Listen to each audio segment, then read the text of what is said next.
আপনি কি আপনার মহল্লার ইমাম মুয়াজ্জিন খাদেমকে এতই ফকিন্নি মনে করেন যে শামের গোস্তর ভাগ ইমাম মুয়াজ্জিনরে দেন, নিজের ভাগের থেকে হাদিয়া দিতে পারেন না?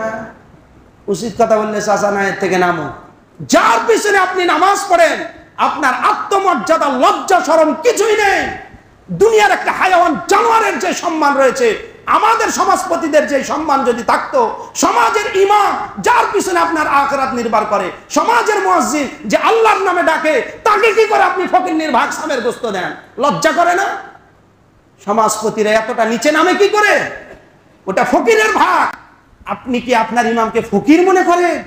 ফকিরকে মসজিদের ইমামতির দায়িত্ব দিয়েছেন, তাকে আশা করতে পারেন আপনি কি আল্লাহর দরবারে সে আপনার সুপারিশ করবে কি? বলেন, সমাজের যে ফকির তার কাছে কি কোটিপতিদের কাছে কোনো টাইম আছে? বিচারকের কাছে ফকিরকে কেউ গণে? বলেন, একজন ডিসি সাহেবের ছেলে আসলে তার কথার যে পাওয়ার, ভ্যানওয়ালার ছেলের কি কথার পাওয়ার একই না ভিন্ন? তাহলে আপনি সমাজে একেবারে ফকিরের যে ভাগ, ঈদের একটা দিন, সেই দিন আপনি ফকিন্নির ভাগটা ইমামরে খাওয়ান, ইমাম আর হক কথা বলবে কি? সারা জীবন তো জাকাত ফেতরা খাইয়ে দিনটা শেষ করছে। জোরে বলেন ঠিক কিনা? এই জন্যই তো মসজিদের ইমামগুলি হয়েছে তেলতেলা গোয়েন্দা। খালি সভাপতি সেক্রেটারি তেল মারতে পারলে ইমামতি থাকে, নইলে থাকে না। আর ও জানে যে আমার পুঁজিপাটটা এই যায়, তেল না মার ছাড়া আমার আর সমাজে চলবে না। কারণ আমি সমাজপতিদের ঘুষখোরের বাড়িতে আমার ভাত, সুদখোরের বাড়ির থেকে আমার বেতন হয়, চাঁদাবাজের বাড়ি থেকে আমার মাসিক চান্দা মসজিদে আসে। সুতরাং আমি এগুলোর বিরুদ্ধে বললে আমার ইমামতি থাকবে না। এই জন্য ইমাম কোরআন হাদিস জানা সত্ত্বেও বলিষ্ঠ ভূমিকা অন্যায়ের বিরুদ্ধে রাখতে পারে না। জোরে বলেন ঠিক কিনা? আমরাই তাদেরকে কাপুরুষ বানিয়েছি। একটা নৃপংস খাসি সারাদিন ধরে, তাকে দ্বারা কি পাঁঠার কাজ হবে? খাসি যেমন তাকে নৃপংস বানিয়েছি, সে বকরির সাথে ঘুরবে, তার দ্বারা প্রজনন ক্ষমতা নেই। যে ইমাম যাকাত ফিতরা ছাড়া যার কোনো গতি নেই, যে মুয়াজ্জিনের শামের গোশত ছাওয়া ছাড়া তার কোনো গতি নেই, ওই ইমাম মুয়াজ্জিন দ্বারা জাতির দুর্নীতিবাজদের বিরুদ্ধে কথা বলারও সাহস নেই। জোরে বলেন ঠিক কিনা? আমরা সেই সমস্ত দুর্নীতিবাজকে প্রশ্রয় দিয়েছি। সুতরাং শামের গোশত এটা ফকিরের ভাগ, এটা অসহায়ের ভাগ। আপনি আপনার ইমামকে এতটা অসহায় আর এতটা ফকিরের কাতারে নিয়ে গেলেন, আপনার একটা মর্যাদা হওয়া উচিত। কিরে, আমি যার পিছনে ইক্তেদা করি, যে উঠলে আমি উঠি, যে রুকুতে গেলে আমি রুকুতে যাই, যে সেজদাতে গেলে আমি সেজদাতে যাই, যে দাঁড়ায় থাকলে আমি দাঁড়ায় থাকি, যে কেরাত পড়লে আমি চোখ থেকে শুনি, যে সালাম ফিরালে আমার মাতাব্বরি শেষ হয়ে যায়। এইরকম একজন সম্মানী লোককে নামাজের সামনে এসে বলেন, নেতাজি ইক্তাদাইতু বিহাযাল ইমাম, আর সমাজে শামের গোশত খাওয়া ইমাম। নামাজে এসে বললেন ইক্তাদাইতু বিহাযাল ইমাম, আর বাইরে যাওয়ার পর ফকিন্নির ভাগটা ইমামের একটা দেওয়ার সিস্টেমটা দেখলে তো আপনার মাথা নষ্ট হয়ে যাবে। শামের গোশত যেইভাবে জিল্লাতের সাথে ফকির মিসকিন যেইভাবে লাইন ধরে, ইমাম মুয়াজ্জিনকে আপনি ওইভাবে লাইন ধরান।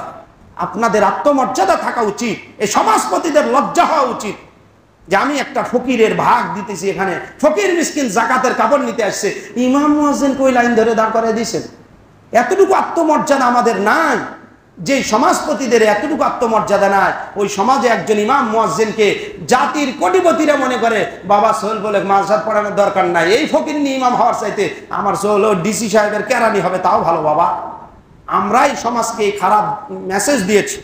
কুরবানি কোনো মানুষ যদি সত্যিকারের অন্তর থেকে আল্লাহর জন্য ত্যাগ করে, বলেন কুরবানিকৃত জন্তুটা যদি আমি আল্লাহর জন্য জবাই করি, তাহলে কুরবানির পশুর মধ্যে যে 3 ভাগ করি, একটা ফকির মিসকিনের ভাগ, একটা আত্মীয় ওয়ারিসের ভাগ, একটা নিজের ভাগ, ফকির মিসকিনের ভাগটাই তো আমরা সামে দেই নাকি? বলেন, পিছনে লোকজন যে কথা বলেন না, মানুষ কিসের ভাগটা সামে দেয়?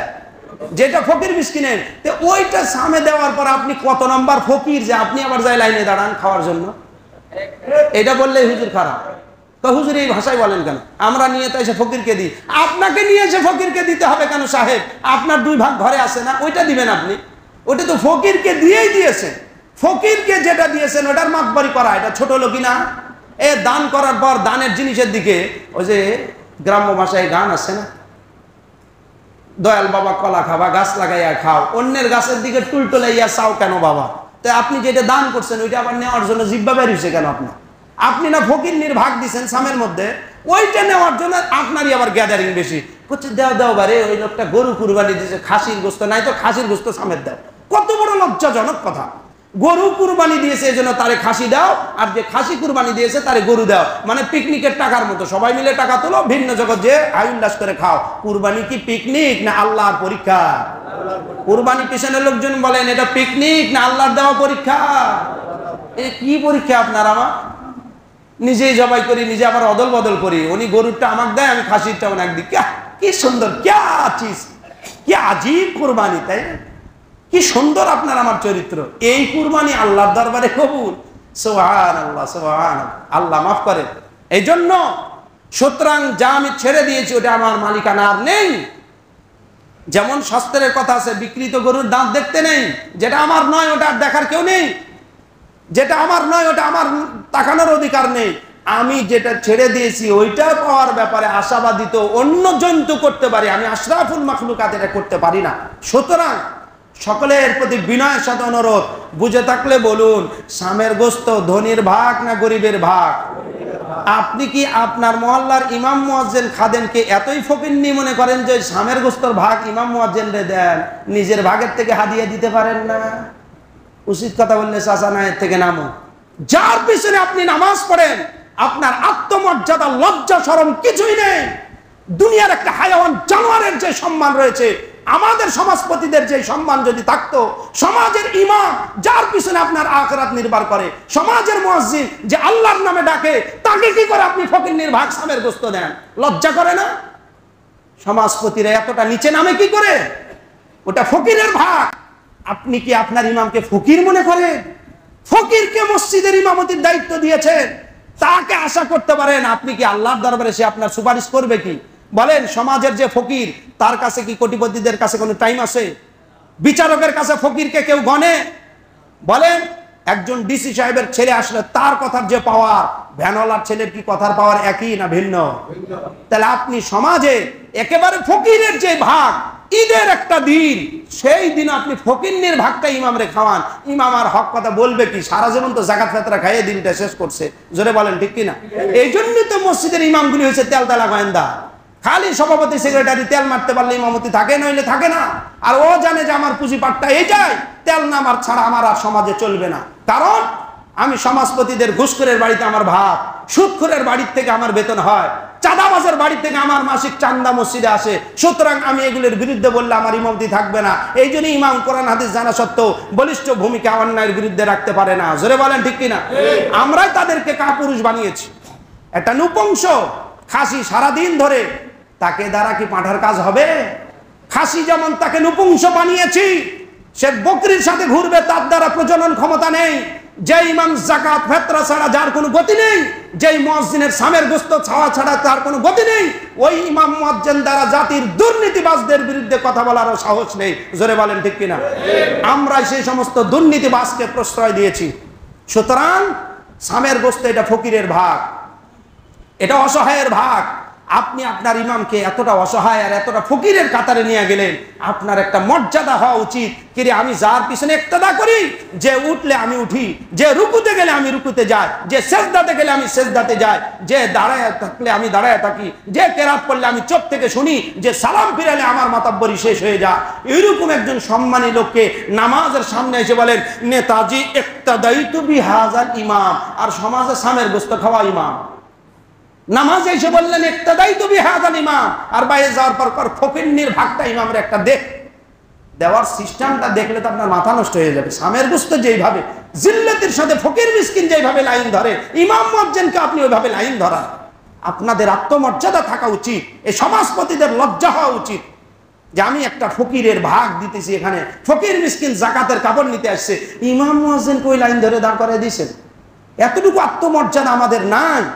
যে সমাজপতিদের এতটুকু আত্মমর্যাদা নাই, ওই সমাজে একজন ইমাম মুয়াজ্জিনকে জাতির কোটিপতিরা মনে করে বাবা সোহেল বলে মাযহাব পড়ানোর দরকার নাই, এই ফকিন্নি ইমাম হওয়ার চাইতে আমার সোহেল ডিসি সাহেবের কেরানি হবে তাও ভালো। বাবা, আমরাই সমাজকে খারাপ মেসেজ দিয়েছি। সুতরাং আপনাদের পায়ে হাত রেখে বিনয়ের সাথে অনুরোধ, অতীতে যা চরিত্রগত ভুল করেছে ওইগুলি মাপ চাই আল্লাহর দরবার। এগুলি যদি করে থাকে এটা অন্যায়, রীতিমতো অপরাধ। কারণ গায়রত আর ইজ্জত একজন ইমামের থাকা উচিত। আশরাফ আলী থানভী রহমাতুল্লাহ আলাইহি বলেন, যে ইমাম সাধারণ মদারু, গাজারু, জুয়ারু, খেলোয়াড় এদের সাথে ঘোরাফেরা করে, সাধারণ পাবলিকের মতো রাস্তায় দাঁড়িয়ে চা খায়, সাধারণ পাবলিকের মতো আড্ডা দেয়, তার ইমামতির মুসল্লায় দাঁড়ানোর যোগ্যতা নাই। কারণ নবীজির মসনদ হলো ইমামের মসনদ। সুতরাং ইমামকে নবীর মতো ভাব গাম্ভীর্য হওয়া উচিত। সকলকে সে আপন মনে করবে, কিন্তু সকল আড্ডায় সে শরীক হবে না। জোরে বলেন ঠিক কিনা? এটা মনে রাখা দরকার। এই জন্য আপনাদের প্রতি বিনয়ের সাথে অনুরোধ, সামের গোশত আপনারা বললেন এটা ধনীর ভাগ না ফকিরের ভাগ? এটা ধনীর ভাগ, যে কুরবানি দিয়েছে তার ভাগ না যে কুরবানি দিতে পারেনি তার ভাগ। সুতরাং এইবার আপনারা দেখবেন কারা কারা কুরবানি দেওয়ার বার আবার নিতে গেছে, ওইটারে সামনের বছর লিস্টের মধ্যে দিবেন যে নাম ধরেই খাক। খাবেই যেহেতু, তাহলে আর নাম ছাড়া খাওয়ার দরকারটা নেই, খাক, ও গরিবের ভাগটাও খাক। যেহেতু ওর কুরবানি একটা গরু দিয়ে ওর আত্মা ভরে নাই, ওরে আরো কিছু দেওয়া দরকার।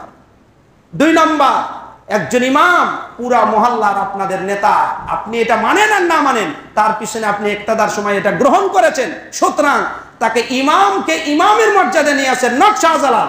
এটা আমার একার বক্তব্য নয়, সারা দুনিয়ার সকল ইমামদের প্রতি থেকে এটা দাবি। একজন ইমাম সারা বছর মসজিদে ওয়াজ করতেছে, ভাই কুরবানি দিলে এত সওয়াব। আল্লাহ রসুল বলেছেন ফাসুফ ইয়া রাসূল আল্লাহ সাহাব একরাম, ও আল্লাহর পয়গম্বর কুরবানি যদি করি লাভটা কি? কুরবানির জন্তুর পশমের উপকারটা কি? আল্লাহর হাবিব বলেন লিকুল্লি শাহরাতিন হাসানা, প্রত্যেক লুমের বিনিময়ে একটা সওয়াব হবে। ইমাম মসজিদের মধ্যে কুরবানির ফজিলতের ওয়াজ করে, কয়জন সমাজের ইমাম মুয়াজ্জিন কুরবানি দিতে পারে? তার মানে সমাজপতিরা মসজিদের ইমাম মুয়াজ্জিনের এমন মাসিক হাদিয়ার ব্যবস্থা করেছে, মসজিদ বিল্ডিং হোক এটা কামনা করে, কিন্তু ইমাম মুয়াজ্জিনের এতটুকু সামর্থ্যবান হোক, তারা যেন কমপক্ষে সদকা না খেয়ে মানুষকে দান করতে পারে। স্বাবলম্বী করার খেয়াল আমাদের অনেকেরই মাথার মধ্যে নাই। জোরে বলেন ঠিক কিনা? মসজিদ বিল্ডিং করে দেন হুজুর, আপনি সেই হুজুর, আপনি না শাইন ওয়াজ করেন হুজুর। এই জুমাত আমাদের মসজিদের 3 তলা কমপ্লিট হচ্ছে, খালি টাইলস কোনা করে দিন হুজুর, সামনের একটু বাউন্ডারি বাকি আছে হুজুর, এত কিছু খালি হুজুর হুজুর করেন। কিন্তু হুজুর ফকির নিয়ে থাক, কোনো সমস্যা না, কারণ হুজুরেরা যদি কিছু হয়ে যায় আপনার তো মাথা ব্যথা। এইটা চরিত্র? যেই হুজুর নিজে কুরবানির ফজিলতের ওয়াজ করলো, সে একটা ভেড়া কুরবানি দেওয়ার যোগ্যতা নাই, ওইটা আবার কি হুজুর গো? কাবুরা মাকাতান আন তাকুলু, কোরআন কি বলেছেন? লিমা তাকুলুনা মা লা তাফআলুন, এমন কথা কেন তোমরা বলো যেটা নিজে আমল করো না? তাহলে আমার মতো ফকিন্নি যদি ইমাম হয়, আমি আপনাদেরকে কুরবানির ফজিলতের ওয়াজ শোনায়া আপনারা সুদের টাকা দিয়ে কুরবানি দিলেন, আর আমি একটা হালাল টাকা আর ভেড়াও কুরবানি দিতে পারলাম না, এই ওয়াজ কতটুকু তাসির হবে? সেটা বলেন না, ঠিক কিনা? সুতরাং ইমাম যে মানুষকে বলতেছে কুরবানি দেওয়া সওয়াব, তারও যেন কুরবানি দেওয়ার সামর্থ্য থাকে, এটা আমার মাথায় রাখতে হবে। আর এটা তাকেও খেয়াল করতে হবে, আমাকে ইবাদত করতে হবে, শুধু মানুষকে বললে হবে না। 3 নম্বর শেষ কথা, খুতবার সময় যেহেতু শেষ, প্রত্যেক উৎসবে, সেটা হিন্দুর উৎসব হোক আর মুসলমানের উৎসব হোক, ঈদ হোক, পূজা হোক, বর্মন হোক, মাহফিল হোক, সাধারণত যে কোনো উৎসব মুখর পরিবেশে আমাদের মধ্যে 2টা জিনিস খুব বেশি শয়তান আলগা করে দেয়। বলবো কি সেই 2টা জিনিস? বিভিন্ন কমল জাতীয় পানীয় খাওয়ার যে একটা আগ্রহ মানুষের মধ্যে।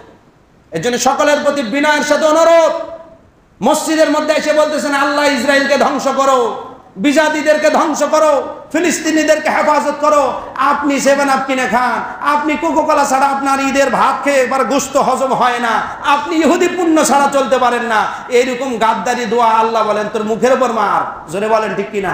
মুখে বলে ইসরায়েল ধ্বংস হোক, বাস্তবে বলতেছে ইসরায়েল টাকাওয়ালা হোক।